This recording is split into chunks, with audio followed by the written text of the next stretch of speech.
This is why, a lot of people say, oh, Facebook's listening with their microphone. They're not actually listening with their microphone.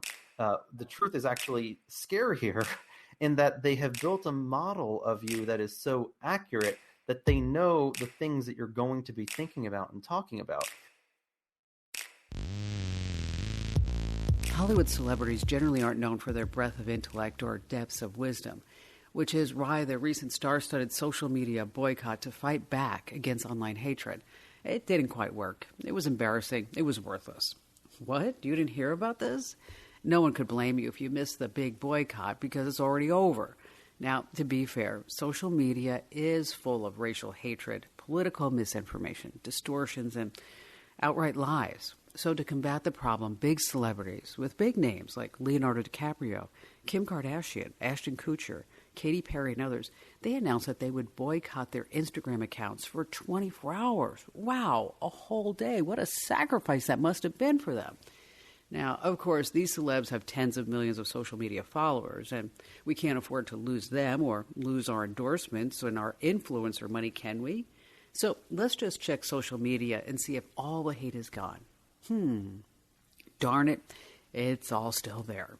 It's that hatred, among other things, that's changing society as human beings come to depend on Facebook, Instagram, Snapchat, TikTok, and other sites for their source of so many things, from positive affirmations, gosh, you look so great, to the latest news on anything from COVID-19 to the stock market to politics, you name it. Now, I normally don't like to watch films about tech. Most of the time they get it wrong. Like, you ever notice how many times a hacker is shown hunched over a computer keyboard in a hoodie just hacking a password? Well, in this Tech You Should Know podcast, it's about a tech movie, a docudrama to be exact. It's The Social Dilemma on Netflix, and I gave it a shot. Really, I thought I'd only watch the first 5 or 10 minutes, call the director a dope with an agenda, or just ignorant, and move on. Well, that didn't happen. I like the docudrama so much, I reached out and arranged a time for me to speak with Jeff Orlowski, the director of the movie. I wanted to know more, the behind-the-scenes stuff, and really, how did he get so many bigwigs in social media, like the president of Pinterest, to talk dirt about social media and how we're being manipulated by these companies so that they can make more money.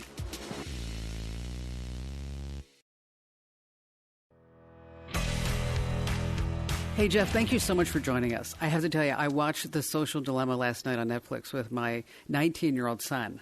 It was excellent. What was the most surprising thing about social media you learned putting this docudrama together? Yeah, it's hard to have a single answer for that because it was like 3 years of constant mind-blowing observations. I think the asymmetry of power, like how much power they have over us, that was a real shocking part of this. How effective they are at making money and generating money, that was a huge part of this. Just realizing how we've sort of been living in this warped sense of reality. These platforms have basically broken down our information ecosystem. If you think about like our natural ecosystem and climate change is affecting nature and how that ecosystem functions, these social media platforms have basically ripped apart the way information is distributed, and how different people get different types of news. So I could rattle on a list for quite a long time, but this really was a mind-blowing experience to dive into this research and to study this for the last 3 years. Because we've all heard about like ad tracking, and then there's big tech and algorithms, but I don't know if anybody really understands how pervasive that can be. I mean, why we see an ad here, or why if we get to the end and we keep doom scrolling, that we suddenly see more clickbait if we even try to move away. And would you agree that we're all just being taken advantage of, exploited? Because I'll tell you, that's totally what I felt at the end of watching The Social Dilemma. Yeah, I would agree with that. I mean, if we're talking about the social media platforms and specifically about the companies that use an advertising business model, they make more money. Their incentives are for us to spend more time on the platform. And one of the ways that happens is by giving us customized information and customized feeds. It's not just one singular problem. It's a handful of different compounding problems that have overlapped. But the end result is for the last decade or so, they've really perfected this business model of extracting, taking from us, from humanity, as a means to create their money. If you think about that, if you think about these are free products, right? Like for us, the public, I don't pay anything to search Google or to use Facebook or to go on Twitter, Instagram, TikTok, et cetera. It doesn't cost us anything, yet they're worth hundreds of billions of dollars. And to say that they're just putting an ad in front of us is way too simplified of a comment. It is really this manipulation infrastructure that has been built out where the purpose and intention is to change our behavior. And it exists at scale now in a massive, massive way that is reshaping society. It's actually changing the way our society functions and is structured. And that's a very key point. First of all, is that anytime something's free on the internet, you're the product. That's the bottom line. Yes. Yeah. If you're not paying for the product, you are the product. Correct. And, so people jump on Facebook, Instagram, WhatsApp, Snapchat, TikTok, whatever it may be, and there's going to be more to follow. And I don't really think they understand that how much they are being manipulated. We talk about it in a general sense. Get down into some granular levels of ways that people are really, truly being manipulated in what they see in their feed. Yeah. Let me paint this analogy that one of our engineer experts kind of shared with me. He was a former head of product at Twitter. And he spends a bit of time talking about, okay, if you are an algorithm, you're a rational thinking computer program and your goal is to increase revenue, how do you do it? Like, what can you do? So you're the user, out in the real world, and I'm the algorithm over here, and I'm trying to figure out how can I get you to see more ads? There are a couple different ways they can do that, right? They can get you to spend more time on the platform. They can give you a bigger network. So every time you post something, there are more people that might see it and more people that might see advertisements. They can change how many advertisements you see every time you're online, an ad load. This, as well as many other things, are now programmed by machine learning algorithms that optimize what's going to get you to spend more time and to see more ads. So they're testing a bunch of content, right? For some people, it might be jewelry and makeup that works. For other people, it might be sports. For some people, it might be politics. And the algorithm will keep throwing stuff at you to see what works and to keep you coming back. They can help you grow your network. So I remember when I first started using Facebook, you have 3 mutual friends with somebody or 5 mutual friends, and it would say, these are people you may know. And now if you look at people you may know, and they're like, there are 150 mutual friends. I don't know most of those people. Like, I don't know the vast majority of those people. Yet it has successfully gotten me to build my network bigger and bigger and bigger, such that every time I post, there are more possibilities for those engagements. And it's also throttling the ad load. So these are just a couple of things where algorithms are running the system that are in many ways puppeteering what our engagements are, right? It's optimized to try to get us to come back. Now, some of that might seem pretty innocent, but when we start talking about news and politics, when we start talking about, the majority of Americans get their news now from social media sources. Which is frightening. It is frightening, right? The majority of Americans get their news from social media. And in many cases, in all cases, like those people are getting very customized, personalized view of information, right? The idea of customized news should just be like contradictory. Like that shouldn't exist. Like we shouldn't have personalized news at this level. And it makes it harder and harder now because we've been running this experiment on society for, a decade or whatever. Now people are getting personalized worldviews that makes it more and more challenging to have a conversation with somebody that you might disagree with politically. I've been encouraging people, if there's somebody that you disagree with, ask to see their Facebook feed and show them your Facebook feed. Trade phones for a little bit and take a look at what information they are being fed and what information you are being fed, and question that for yourself. I had learned in this process at one point that I had learned that Russia was pushing out anti-fracking information. And personally, I wasn't a huge fan of fracking. I think it's problematic. And then I was learning that fracking was being instigated, like this message around fracking was being instigated through Russian propagandists. And I was like, why do I believe what I believe? How do I know what's true anymore? these systems have allowed anything to come inbound, kind of circumnavigating journalistic due diligence, and anything can go onto these platforms and spread virally, and whatever sticks. So going back to your question around manipulation, there are so many different layers of manipulation here. It's the reason why we feel this addictive pull to the platforms. It's also the reason why I think a lot of people are having all sorts of individual consequences, whether from the mental health and self-harm side of the equation, all the way to the conspiracy theories, misinformation, and political polarization side. You bring up an interesting point, because I think it was probably 20 years ago. I don't know how old you are, but we used to have like civilized political discussions around the kitchen counter, right? And we would talk about pros and cons. And it seems that anytime you try to have that conversation now, tempers flare. People get so angry. Okay. And that's one of the things that I've always done with my show, is that we don't talk politics, right? Never have, never will. But now it seems that people are taking politics on this whole other level. And I think it has a lot to do with social media. Do you?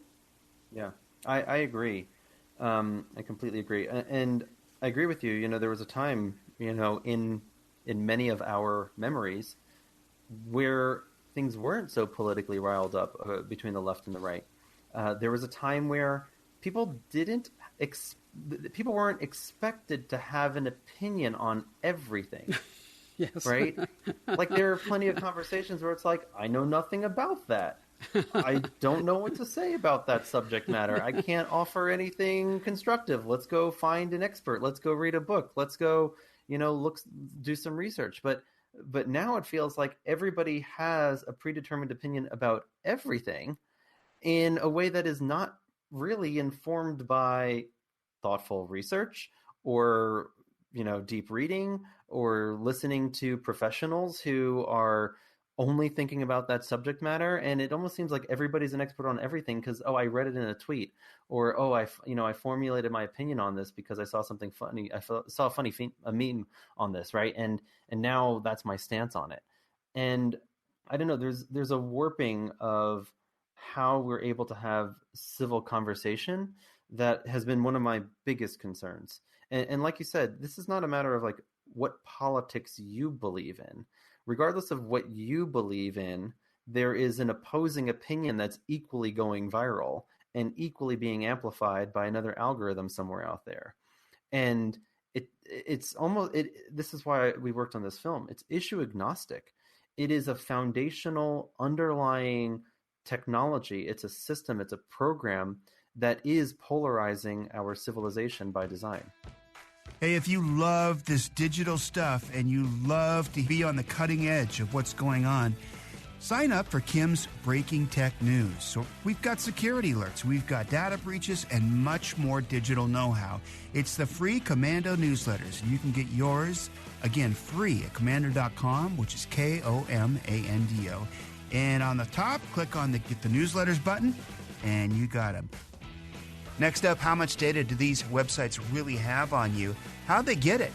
You're not going to want to miss it. It's coming up on Tech You Should Know.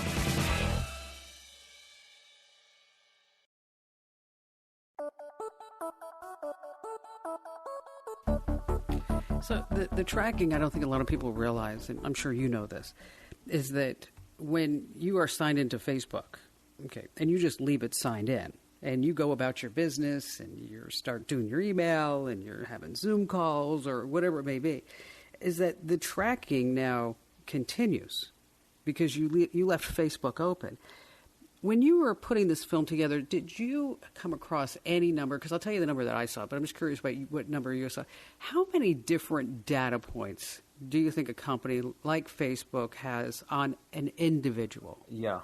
I forget the exact numbers. I think I heard something like 26,000 data points per person. I'm not sure if you had a number that you'd seen. I'm not positive on that one. Yeah, the number that I saw, which isn't far off when you think about it, I think it was like 29,000, so which is basically in the same ballpark. But I didn't, when I saw that number the first time, I was thinking, I didn't know that I had 29,000 data points on myself, right? I mean, it's Right. like... So any website that has a Facebook like button on it, so I'm not saying not that you've clicked on it, but if there is a Facebook like button on the website that is available for you to click, is being tracked and fed back to Facebook as a data point around, oh, so-and-so visited this website. Maybe they're interested in this. And it's being added to your digital profile, your digital model. And that's what's being used to target you and to create this sort of reverse engineered model of who you are or who your digital self is. In the film, we have this narrative storyline that unfolds. And one of the big things that we try to bring to life with that is this concept of a digital avatar for each and every person on the planet, that they have collected and created a model of us that they're also testing on a regular basis, that they are actually actively testing to see, will this work on you? Will that work on you? Maybe this will work. Maybe, oh, you expressed interest in this. Maybe this other content is similar. And at the same time, they're testing you in comparison to other people that are similar. So, because you liked this particular thing, there are 38,012, people who liked that thing as well. Maybe you'll like this other thing that those other people liked, and maybe we can get you to buy this other thing. This is why, a lot of people say, oh, Facebook's listening with their microphone. They're not actually listening with their microphone. The truth is actually scarier in that they have built a model of you that is so accurate that they know the things that you're going to be thinking about and talking about. And they can show you things that they have a high predictability that you're going to engage with. That's frightening to me. Like, that's a mind-boggling. They have created this parallel universe where they have these digital puppets of all of us, and they're testing against all of us. And once again, this entire infrastructure is not built to make society function better. It's not built to increase civil discourse. It's not built for our needs as human beings. It's built around a business model. It's built around, how do we leverage this information to be able to sell you more stuff, or to get you to spend more time, or to get another advertisement in front of you. And it could be selling you a physical product, actually, or it could be an idea. And this is where we've really seen these platforms that were designed with good intent, but have been manipulated by malicious actors. It's a, we have a line in the film. Roger McNamee says, he basically says Russia didn't hack Facebook, they just used it. And we're seeing that exact game plan repeated now in our upcoming election. That is true. In the film, you had a cast of people playing themselves. You had Tristan Harris, Azar Raskin, Justin Rosenstein, Jaron Lanier, who I interviewed a few months ago for a Bloomberg television special, just really bright people. And as I was watching them talk about, being an ethical designer and, all their different roles that they played at these major corporations, did the folks have any NDAs that prevented them from talking about the inner workings, or how did you get that? How were they able to do that? Yeah, it's a really great question. First of all, it was very, very difficult to get people that were willing to speak on the record. And so that was a huge pursuit for quite a while. Separately, there are some people that we know had non-disparaging agreements about certain companies. Some of them were able to work around that by not saying anything specific about that company, but speaking more about the broad issue at hand. But it was a huge challenge to get people to be comfortable speaking on the record about this. There were a number of people where it took many, many months of conversation to try to convince them, this is what we're trying to do. Please take a part in this. And every time we got, another person on camera, it just sort of helped that case and helped the argument around, look, X, Y, and Z, all of these people took part, and we'd really love to have your voice included as well. So was their inner goal to say, yeah, I was part of this and I want to come clean? I can't speak on behalf of everybody, but I think for some of them that might have been the case of wanting to, in some cases, just I know a truth about these companies that weighs down on me, or I know a truth about these companies that just needs to be told and understood and made available to the public. So I can't speak for anybody's individual reasoning, but there were a lot of people who ultimately did take part and did want their story on the record. Well, I tell you, it was fascinating to hear it firsthand. I mean, reading an article or seeing something online or, just talking to your friends about it, but actually having somebody who was in the trenches and saying, yeah, this is why that button is there. I also loved it when you showed Shark Tank, the episode of Shark Tank. And what was it? It was a kitchen safe product. How did that come about?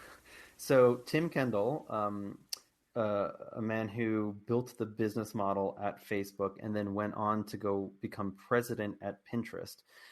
He himself, that comes exactly from his personal narrative. He was so addicted to his own phone, hiding in his pantry, just so he can check messages and hide from his kids so he can use his phone.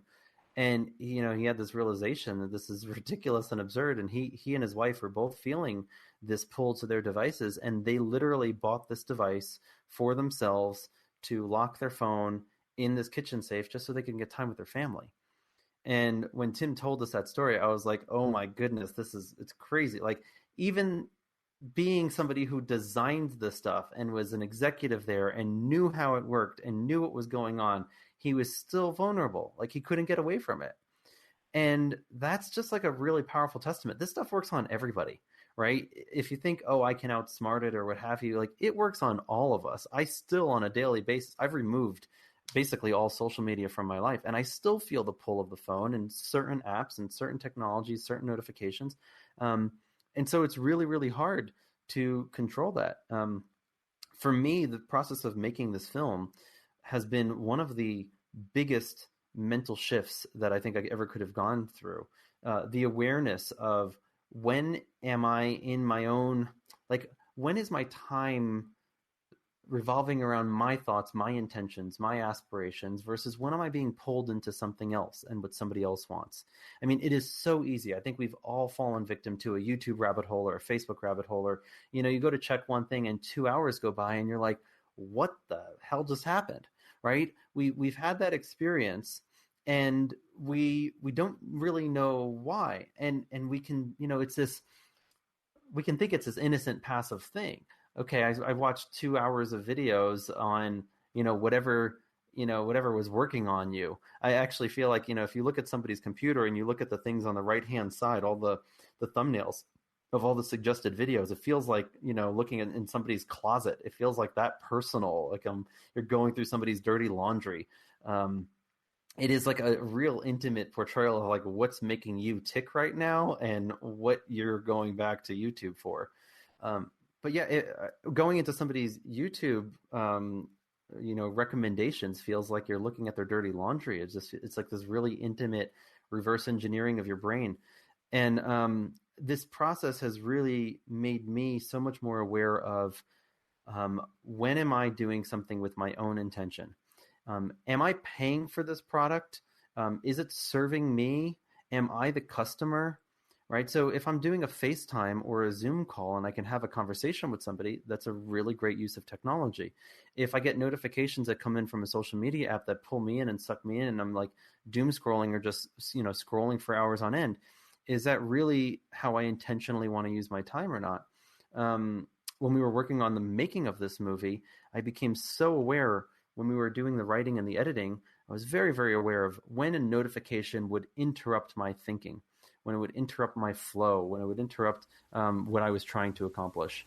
And it certainly has a way to do that. I mean, you have to turn it off. You've got to be able to focus. And, you speak of social media. I mean, I got rid of my personal Facebook account years ago. I mean, we still have it for the site and we still have it for the company. We still have it for the show and everything like that. But, fortunately, I have somebody on staff who takes care of all that. But when we start looking at generations for just a second, you have millennials, Generation X, you have the baby boomers. Is it the same across all generations as far as what people are seeing? There are similarities and differences that we're spotting in different generations. First of all, I think, if you're, I'm 36 years old and I remember a world before social media, and I remember the calmness and the rationality and the et cetera, the lack of polarization as we feel now. But I also remember like the mental headspace, the ability to just daydream freely, the not feeling this need to fill every single moment of your life with some stimulus on a phone. So I think there is a generation that remembers what it used to be like. And in some cases, many people who just never opted into these platforms and never wanted to get on social media. But the scariest part is the younger generation that grew up in this, and this is all they've ever known. And this is the reality, and this is the backbone of our civilization that we're in now. And this is the normal default state, where we're seeing an increased rate of self-harm and suicide, particularly in young girls, where body image comparison is really, really high, where the social connections, like teenagers are learning, their brains aren't fully developed yet, and they're still going through this growing phase in life and in their brain development and learning social cues. And so we've had these huge shifts that are happening in our society, and we're just now starting to see all the consequences. I see that with my son, and it drives me crazy, is that he's on Instagram or Snapchat or whatever, TikTok. And there is a constant comparison when, over the years, of course, I've always told them, just their life is not perfect. Okay. They're not putting the bad stuff online. But I also see that he's always has to be stimulated. I mean, I'm bored. Okay. Well, it's okay to be bored. Why don't you just go sit outside and look? And I mean, and he's a sophomore at USC. I mean, and so obviously he's a bright guy, and obviously he, has had a good GPA and well-rounded and all that other good stuff to get into such a school. But I do worry about what moves forward and how it moves forward, because these are unrealistic expectations. Like he'll show me like this kid in Russia who's wearing all these designer clothes and is driving a Maserati or a Lamborghini or whatever it is. And I'm like, I don't know how he's paying for it, number one. And number two is that who knows what's behind the curtain there. And it is very, it's very disheartening to see this, because I'm wondering, like, what is this going to be in 10 years? Because now we have little kids. I mean, I'm talking about, there's that family that everybody loves on the internet, the bucket list family, okay, where they parade around the world and everything's always good. Well, my niece was showing me their account the other day, and their 1-year-old has their own Instagram account with 330,000 followers. Oh, my goodness. Like, that is absurd. I'm like, yeah, it's absolutely ludicrous. I mean, that this is where we're going. Yeah, so a couple of thoughts on this. So one of the things is when you are engaging with these highly dopamine stimulating platforms that are constantly feeding us dopamine, our brain calibrates to a new baseline. And when you don't have that dopamine stimulus, you're actually in a dopamine deficit state. And it feels like you're missing out, and you're constantly seeking that dopamine state that has become the new norm for you. So that's like, there's a very, very interesting. I'm hoping to release some additional footage from the film soon, because we have so many amazing interviews with all of these experts that could talk to a lot of these different aspects. So some of the stuff that we weren't able to fit in the film, we are hoping to release.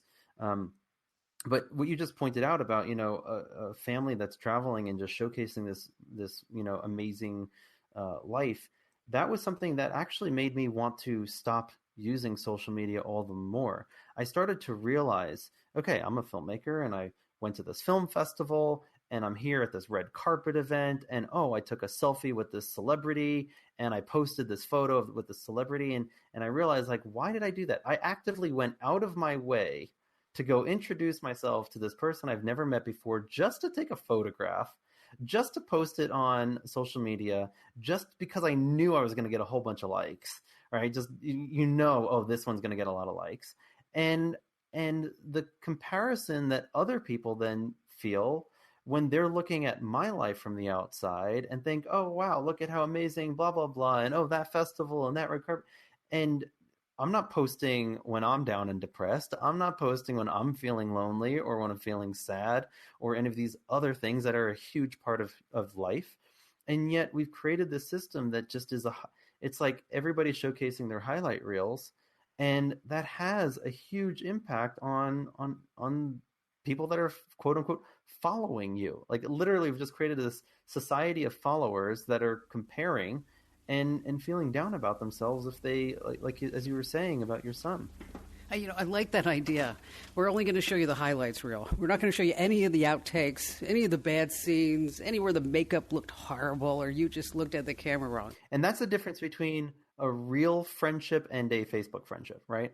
Facebook has stolen the word friend from our society.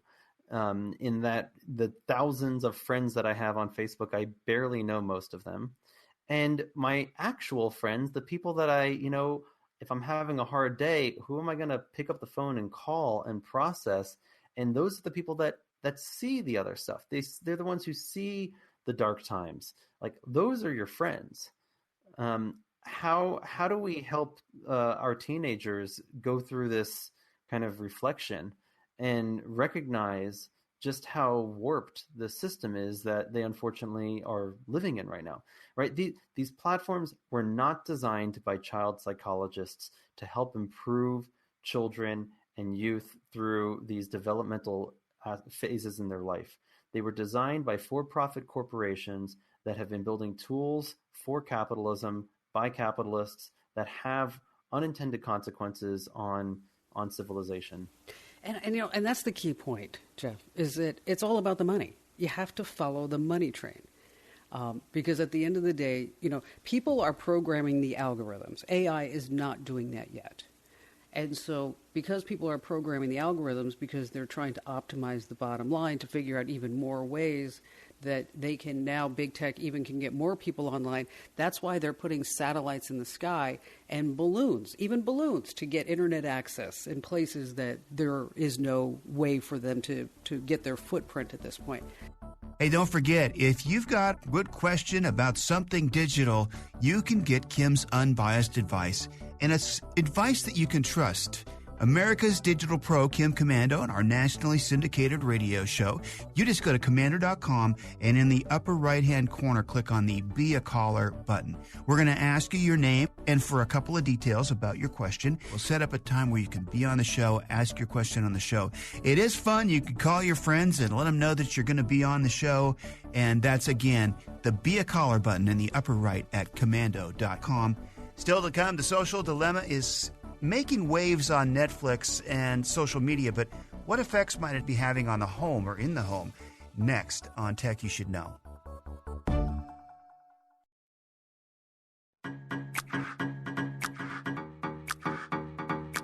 I read a review that was actually critical of your film over at The Verge. The writer mustn't have had kids because he was critical of you showing kids not being able to put Snapchat or Instagram down, which anybody who has a child or has seen a child, has said, where the mother, and I've been guilty of it too, where I've said, here, just watch this for 5 minutes, while I get something done. Have you had any other people that have been critical of it? Oh, there have been criticisms for sure. And I'm not sure. I think there are one or two pieces out on The Verge, so I'm not sure which one you're referencing. But I think the criticisms fall in a couple different categories, some around the issue, some around the filmmaking. I think the part of it, there have been a handful of people that have said, oh, we know this already. Like, nothing's new here. And my response to that is like, okay, you're proving my point, first of all, in that you're in the filter bubble that has been talking about this issue, where a small portion of the internet is very aware of surveillance capitalism and the manipulative techniques and what's been going on here for a long time. And all the power to them for having that conversation already. But I think a lot of the general public doesn't know that. And I think some people are still of this mindset of like, oh, it's not that big a deal. We've had advertising forever and it's not a big deal. This is a very, very different form of advertising. This is a completely new species of advertising. Like, it's not a billboard that we all see and can have a shared conversation and shared values and say, oh, that's an inappropriate billboard or not, or that makes sense or not. This is now, we have an infinite billboard making machine in each of our individual pockets that follows you around. And everybody gets their own customized billboards all the time. And they're constantly learning and constantly changing and being filled in real time based on whoever the highest bidder is. Like literally, whoever's bidding the most for somebody like you. And we've entered this world where different people are worth different amounts of money on these platforms, and different socioeconomic statuses are generating more or less money for the platforms based on who they are, and being fed, by the way, different opportunities because of that. Some people are seeing ads for houses on sale. Other people are seeing the community college. This is a landscape that has turned human civilization into commodities. Like, we're just being sold. And we are being sold. And it's interesting because all of that pre-bidder heading, all these auction of whatever that ad is, it all happens like the stock exchange. It happens in nanoseconds before anybody even notices that it's even there. I think what's interesting, just on a perspective, is that, okay, so you're the guy behind the film and everything else. But in my household, obviously we're all very, very computer literate, technical literate. I mean, this is our lives. But I thought it was interesting just to give you a perspective. So we turned it on, and like I said, my 19-year-old son, Ian, was watching it with me and my husband. And Ian had a different perspective because he was, I wouldn't say alarmed, because he knew it was happening, but he didn't know how pervasive it was, okay? I was watching it from the monetary perspective because that's where my head goes, and I was also interested on how you put together the docudrama part of it, which I thought was really fascinating to put the algorithms on display as well. My husband is older than I am, and while we were having this discussion, because we'd pause it and talk for a second, is he said, well, gosh, we've been doing that for years in America. This is like television. I mean, we've all seen ads on television. And then Ian jumped up and looked at him and said, no. This is like a TV ad that follows you around and changes every time you look a different way. And so I really have to commend you because I really think you did a superb job. Really, and I don't throw a compliment. I mean, anybody who works with me, they can tell you. She never says anything. She doesn't throw a compliment. But you did such a great job in driving the point home. Really, congratulations on that. Oh, awesome. Thank you so much. I really appreciate that. That means so much to hear. And just hearing the conversation that you have with your family, right? That's the reason why we made this film in the first place, to bring light to the subject, to have people talk about it, to have people question and recognize, like, why do I think what I think? How do I interact with these devices? What am I in control of, or what's controlling me? And I think your son's observation is exactly spot on.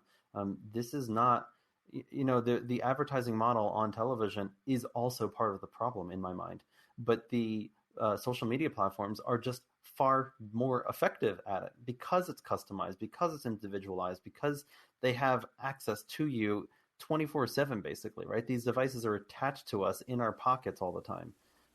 So it's a completely different landscape. Well, Jeff, thanks for joining us. Thank you so much. Really appreciate it. And thanks for giving us the backstory on the film. Again, it's called The Social Dilemma, and it's on Netflix. Thank you so much. Boy, it does make you think, doesn't it? Well, a special thanks goes out to Netflix's PR folks for putting us together with Jeff Orlowski in quick notice. And of course, Jeff himself, because of his drive, we know more about social media's grip on our lives. And also to the great production folks over at Commando.com, Cassidy Zimrick for her editing skills, and Mike James, my tech director for, 18 years now. I love him so much, even though he does wear a fanny pack. And thank you for listening.